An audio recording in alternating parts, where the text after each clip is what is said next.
रहस्यमयी टापू रात घनी थी। समंदर में लहरें बेचैनी से उठ रही थीं। अर्जुन की नाव एक अनजान टापू के किनारे आकर रुक गई। चारों तरफ सन्नाटा था। बस जंगल से आती अजीबोगरीब आवाजें माहौल को और डरावना बना रही थीं। अर्जुन ने नाव से उतरकर टापू की जमीन पर कदम रखा ही था कि अचानक उसके पैरों के नीचे की मिट्टी हिलने लगी। ऐसा लगा जैसे किसी ने नीचे से खींच लिया हो। वह घबराकर पीछे हटा, लेकिन कुछ भी दिखाई नहीं दिया। जंगल के भीतर से किसी के चलने की आहट आई।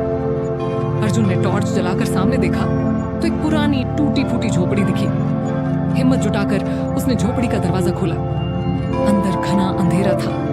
तभी अचानक दरवाजा जोर से बंद हो गया। अर्जुन ने मुड़कर देखा, लेकिन कोई नहीं था।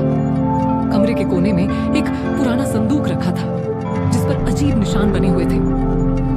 अर्जुन ने जैसे ही उसे खोलने की कोशिश की, झोपड़ी की दीवारों पर साए से उभरने लगे कुछ इंसानों की आकृतियां जो दर्द में चीख रही थी।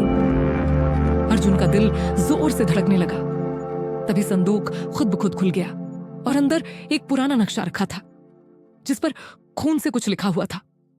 अगर तुमने इसे छुआ तो बच नहीं पाओगे। अर्जुन ने डरते हुए नक्शा उठाया। तभी झोपड़ी की जमीन कांपने लगी, जैसे कोई भारी चीज नीचे से बाहर निकलने वाली हो। अर्जुन भागकर बाहर आया, लेकिन तभी उसकी नजर किनारे खड़ी अपनी नाव पर पड़ी, जो अब वहां नहीं थी। अब अर्जुन इस रहस्यमयी टापू पर फंस चुका था। और तभी जंगल से किसी के हंसने की ठंडी डरावनी आवाज आई। अर्जुन की रीढ़ में एक ठंडी सिहरन दौड़ गई। वो तेजी से मुड़ा, लेकिन चारों ओर घना अंधकार था। जंगल के भीतर से हंसी की आवाज फिर आई, इस बार और करीब से। उसने कांपते हाथों से टॉर्च जलाकर देखा। पेड़ों की डालियों पर कुछ परछाइयां सरसराते हुए हिल रही थीं, जैसे वे उसे घेरने की कोशिश कर रही हों। अर्जुन को एहसास हुआ कि यह टापू कोई आम जगह नहीं थी। उसने नक्शे को गौर से देखा। इस पर कई रहस्यमयी चिन्ह बने हुए थे और बीच में एक जगह लाल घेरे से घिरी थी। शायद यह कोई छिपा खजाना था या मौत का जाल। अर्जुन ने हिम्मत जुटाकर नक्शे के निर्देशों का पालन करने का फैसला किया। वह धीरे धीरे जंगल के अंदर बढ़ने लगा।